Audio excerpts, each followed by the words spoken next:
இங்கே சாப்பிடுங்கன்னு கேட்காம கல்யாண வீடு சாம்பார்னா தான் தனி ருசிங்க.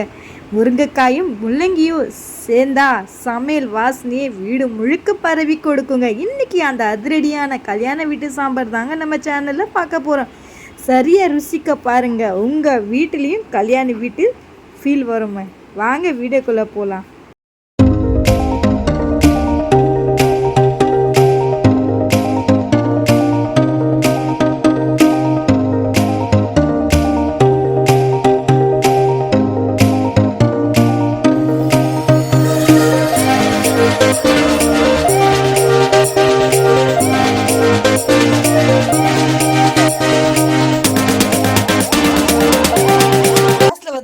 துவரம்பருப்பு எடுத்துக்கலாங்க.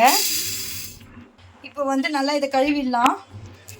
1 கிளாஸ் துவரம்பருப்பு எடுத்துருக்கேன். இப்போ அந்த பருப்பு முங்குற அளவுக்கு நம்ம தண்ணி ஊற்றிடலாங்க. பாருங்கள், தண்ணி ஊற்றிட்டேன். அடுத்து நம்ம கொஞ்சமாக மஞ்சத்தூள் ஆட் பண்ணிக்கலாம். லைட்டாக கொஞ்சமாக எண்ணெய் விட்டுறலாங்க. இப்போ 3 விசில் விட்டு நம்ம எடுத்துக்கலாங்க. 3 விசில் விட்டு நம்ம எடுத்துட்டோம். பருப்பு ஒரு பாதியாக இப்படி தான் இருக்கணுங்க.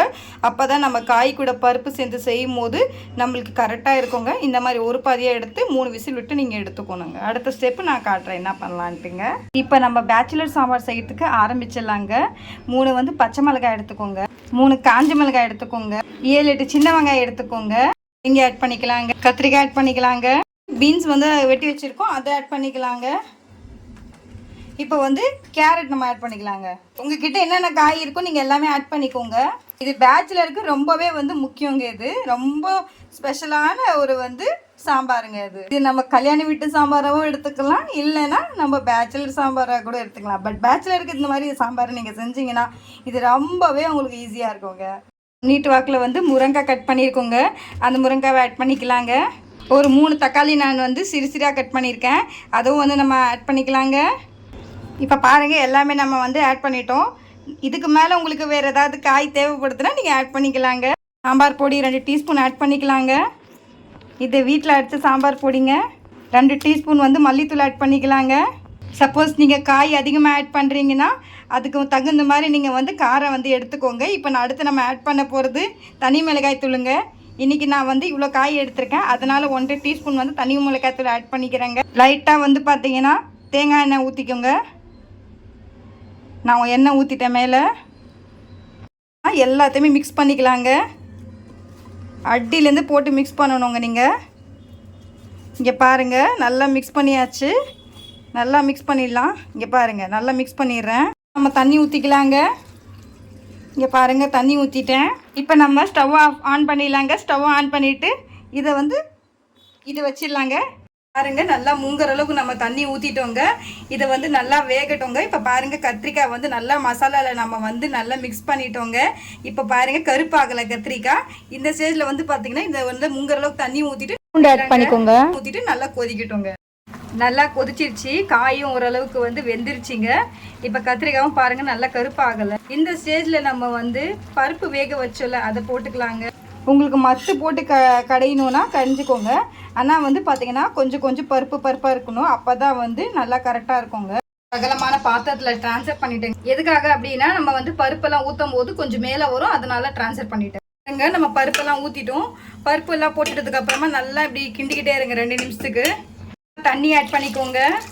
நம்ம உப்பு ஆட் பண்ணலைங்க. ஏன்னா உப்பு ஃபர்ஸ்ட்லேயே நம்ம ஆட் பண்ணிட்டோம் அப்படின்னா காய் வேகாதுங்க. உப்பு நம்ம அப்புறமா ஆட் பண்ணலாம்.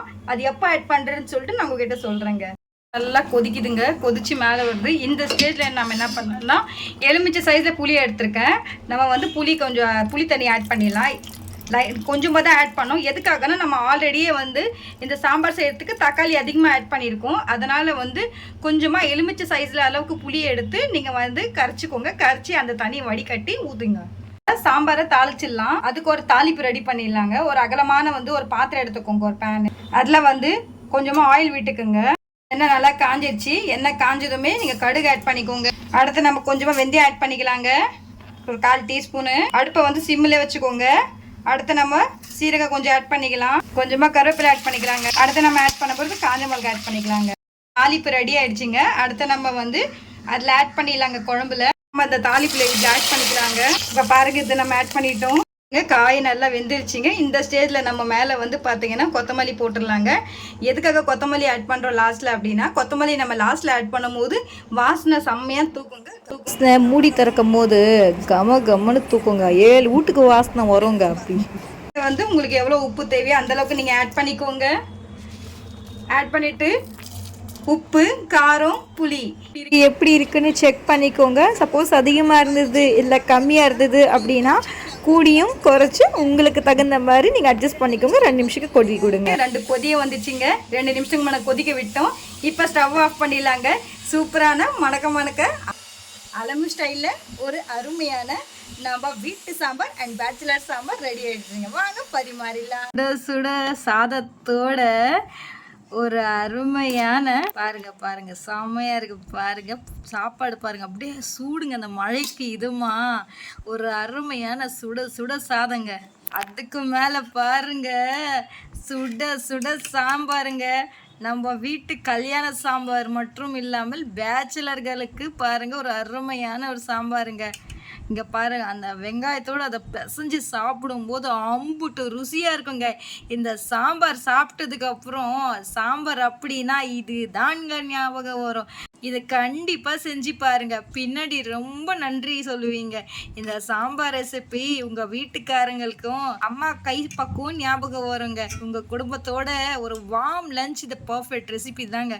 பாருங்க செம்ம சூப்பராக ஒரு பேச்சுலர்களுக்கு மற்றும் இல்லாமல் ஒரு கல்யாண வீட்டு சமையல் ரெடி ஆயிடுச்சுங்க.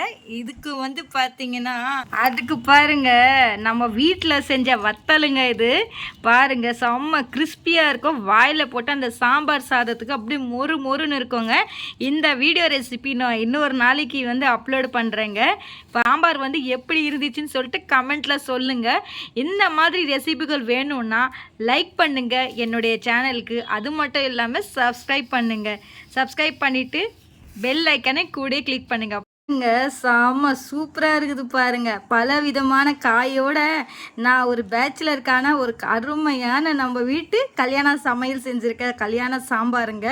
மழையிலேயே ஒரு சூடான சாம்பார் சாதம்ங்க. ஆனந்தமே வேற லெவல் இல்லைல்ல. இந்த சாம்பார் ரெசிபி ரொம்ப சிம்பிளானது. செஞ்சு பாருங்க.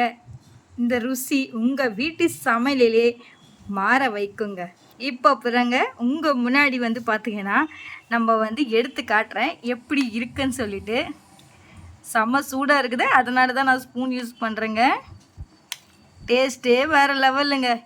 பாருங்கள் கையை வைக்க முடியல, தப்பாக எடுத்துக்காதீங்க. ஏன்னா செம்ம சூடாக இருக்குது. சப்போஸ் இந்த வீடியோ பிடிச்சிருந்தா லைக் பண்ணுங்கள், ஷேர் பண்ணுங்கள் ப்ளீஸ்ங்க. என்னோடய சேனலை சப்ஸ்கிரைப் மட்டும் பண்ண மறந்துடாதீங்க.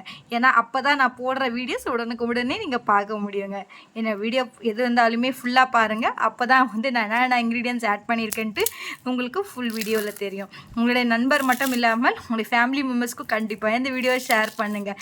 இன்றைக்கி இந்த வீடியோ வந்து பார்த்தீங்கன்னா என்னோடய வீடியோ பார்த்ததுக்கு ரொம்ப நன்றிங்க. இன்னைக்கு சாம்பாரும் சந்தோஷமும் ஓவர்லன் ஆகட்டும். இப்போ உங்களுடைய அலுமையில் விடைபெறுவது டேக் கேர் பாபாய். நாளைக்கு வந்து பார்த்தீங்கன்னா இதே மாதிரி ஒரு ஈஸியான சிம்பிளான ஒரு டிஷ்ஷில் நம்ம சந்திக்கும் வரை கேட்டுக்கொள்கிறேன். Take care பாபாய்.